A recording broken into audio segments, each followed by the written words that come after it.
제가 아직 선발대 리뷰를 많이 한 건 아니지만 지금까지 추천 등급을 준 건 에이리언어스가 유일합니다. 그 정도로 이 드라마는 에이리언 로뮬루스에 이어 또 한 번 에이리언 시리즈의 부활에 박차를 가할 것으로 기대를 갖게 했습니다. 적어도 제가 선발대 리뷰를 위해 먼저 감상했던 3화까지는 그랬습니다. 사실 3화에서 무시무시한 능력을 가진 웬디가 너무 쉽게 에이리언을 죽이는 게 마음에 살짝 걸리긴 했으나 이걸로 인한 걱정보다는 그럼에도 불구하고 하이브리드와 에이리언의 관계를 앞으로 어떻게 풀어낼지에 대한 궁금증과 호기심이 폭증했습니다. 그도 그럴 것이 에이리언은 오랜 시간 동안 여러 편의 영화를 거치면서 고착화된 캐릭터인 건 틀림없으니까 에이리언어스로 뭔가 새로운 변화를 꾀하려고 시도해도 좋을 것 같다는 생각을 하게 됐기 때문입니다.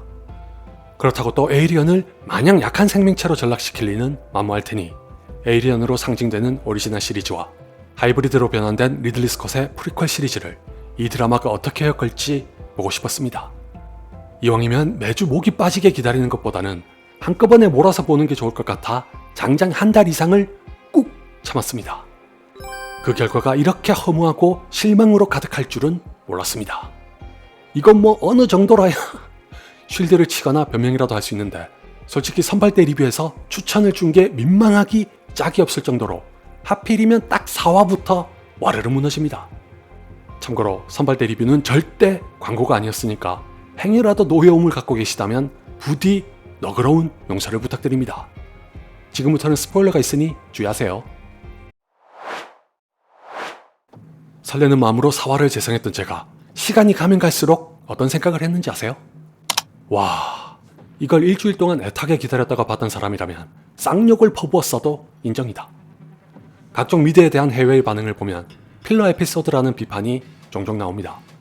우리나라로 치면 분량을 늘리려고 쓸데없는 잡설로 채운 에피소드를 뜻하는 건데 에이리언어스의 4화가 정확히 여기에 해당한다고 생각합니다. 어쩌면 공개 당시에는 필러 에피소드가 아니라고 옹호하는 의견도 꽤 있었을 것 같지만 이젠 다들 아시다시피 이견의 여지가 거의 없습니다.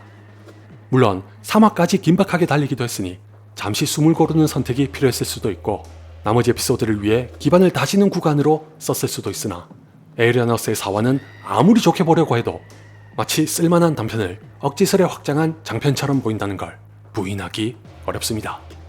대승적인 차원에서 4화의 일부가 이 드라마의 큰 그림에 필요할 법하다는 건 인정해도 그렇게까지 긴 시간을 소비했어야 하는지 의문이 들 정도로 전개가 지나치게 느리다는 건 진짜 치명적으로 작용합니다. 설상가상 뭔가 있을 것처럼 그럴듯하게 판을 깔았으면서도 결과적으로는 무용지물에 가까웠다는 게 나중에는 더 큰 부작용을 초래합니다. 이런 에피소드를 일주일이나 기다렸다가 봤는데도 화가 안 나셨던 분이시라면 기꺼이 경의를 표합니다. 졸음을 유발한 4화의 여파 때문에 5화에 대한 첫인상도 별로였습니다. 선발대 리뷰에서 마지노의 승무원들이 당하는 장면을 과감하게 생략한 걸 가리켜 긍정적으로 말씀드렸던 것 같은데 혹시나 했던 예상대로 역시나 뒤늦게 이 에피소드를 다루길래 실망스러운 반응을 갖고 봤던 게 사실입니다. 다행히 약간의 미스터리와 더불어 마지노가 프로디지의 영역으로 떨어진 게 우연이 아니었다는 반전도 있었고 외계에서 수집한 생물들이 상당한 지능을 가졌다는 것도 알 수 있었던 데다가 에이리언 다음 장면의 연출도 더해져 실망이 만족으로 점차 기울어졌습니다. 결정적으로 에이리언어스를 다 보고 나면 누구라도 이 하나만큼은 인정할 수밖에 없습니다. 아, 5화는 선녀였구나. 1화에서부터 불쾌한 캐릭터로 등장하던 탱이 알고 보니 허수아비에 불과했다는 게 좀 김이 빠지긴 했어도 보는 동안에는 경계와 긴장을 풀 수 없게 만들었으니 나름의 역할은 해냈다고 봅니다만 어디까지나 상대적으로 선녀였다는 거지 절대적인 기준에는 5화도 위협합니다. 다른 걸 다 떠나서 4화와 마찬가지로 과연 그 정도로 긴 시간이 필요했는지에 대해서는 회의적이기 때문에 5화 역시 필러 에피소드의 성격이 다분합니다. 무엇보다도 감독 3명의 연출 스타일이 다 비슷한 탓인지 느릿느릿한 전개로 긴장을 형성하려고 하는 게 에피소드를 거듭할수록 지루하다는 인상을 부추깁니다. 저로서는 6화부터 8화까지에 대해서도 좋게 말할 게 거의 없습니다.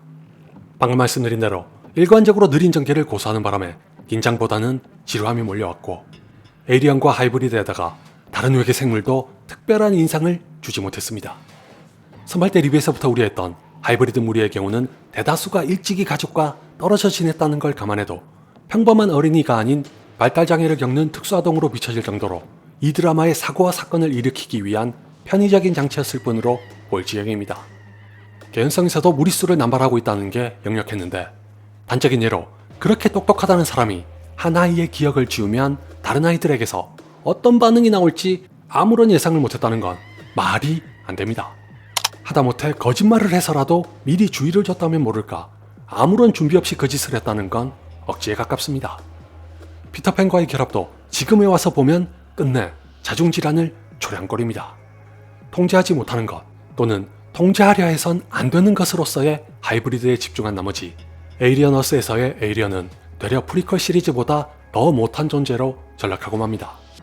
스포일러였기 때문에 이제 와서 밝히지만 선발대 리뷰에서는 웬디가 에이리언을 제압했다는 게 남은 에피소드에서 어떻게 작용할지 궁금하다고 애둘러 말씀드렸습니다.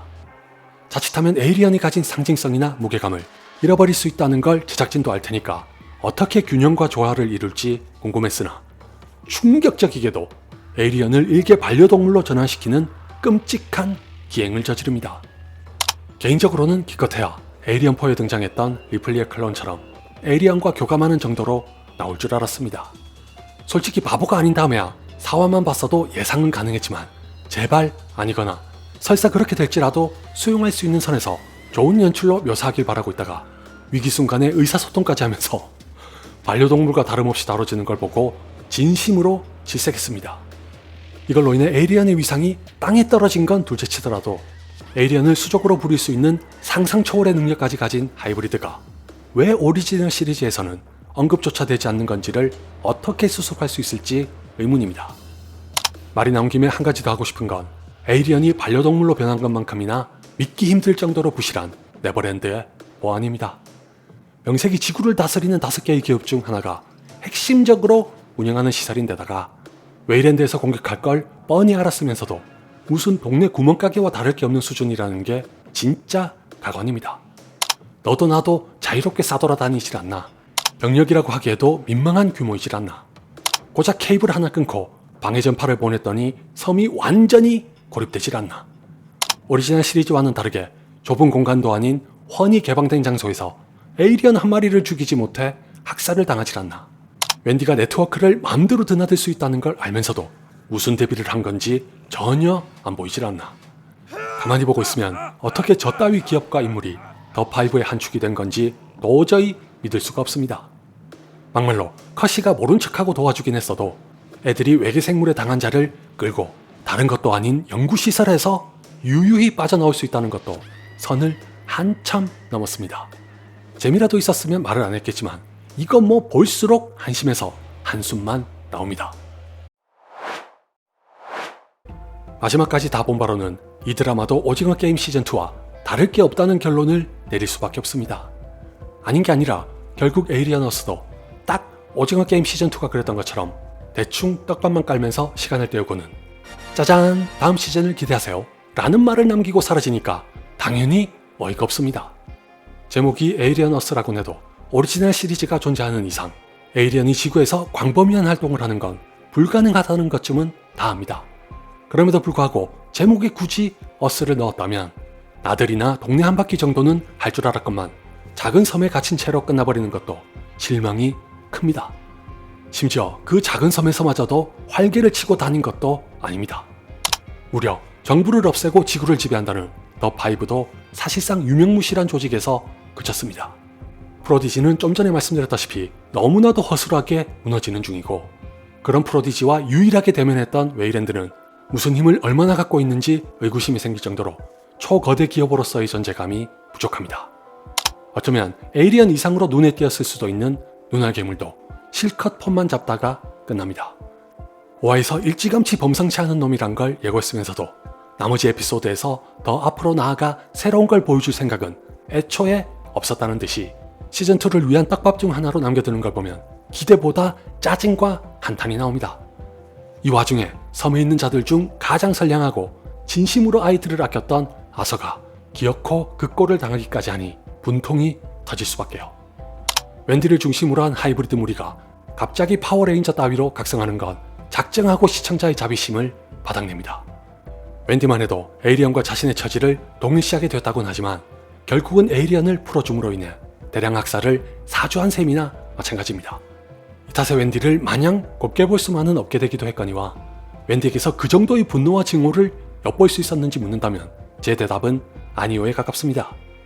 웬디가 이렇다면 다른 하이브리드의 변화는 어떻게 다가왔는지 굳이 말씀 안 드려도 다들 잘 아시고 공감하실 거라고 생각합니다. 물론 개별로 뜯어보면 계기와 동기를 찾을 수도 있으나 제가 지금 하고 싶은 말은 그게 이 드라마에서 제대로 표현됐는지에 대해 불만을 가질 수밖에 없다는 겁니다. 아울러 에이리언을 조종하는 것도 모자라 웬디에게 이런 능력까지 준 이유는 대체 뭘까요? 한껏 기대했던 피터팬의 차용도 에이리언은 웬디에게 악어였다거나 당신은 줄곧 어른이었으니 피터팬이었던 적이 없다 등으로 허망한 대사를 늘어놓는 걸로 요약합니다. 아니 뭐 그건 그렇다고 쳐도 웬디가 카발리어에 대한 정보를 넘어 심리까지 꿰뚫어볼 능력을 가진 것도 아닌데 결말에 다다라 대뜸 저런 대사를 읊은 끝에 지배해야지로 막을 내리는 건 너무 아니한 마무리 아닌가요? 이렇게 에이리언어스는 용두 3위도 아니고 용두 토령미로 끝났습니다. 선발 때 리뷰를 했을 때만 해도 에이리언 시리즈의 진화를 맞이하게 될 줄 알고 들떴지만 지금은 그 반작용이 배로 커져 거대한 좌절과 실망만 안았을 뿐입니다. 고작 이런 각본으로 드라마를 만들 거였다면 5부작이나 6부작으로 줄이는 게 훨씬 나았을 것 같기도 한데다가 이따위 에피소드를 하나하나 보려고 매주 기다리게 한 것도 당연히 악재가 됐을 겁니다. 그냥 잊고 지내다가 한꺼번에 몰아본 제가 이럴진데 실시간으로 챙겨보셨던 분들은 얼마나 화가 나셨을지 안 봐도 4K 레이저 IMAX입니다.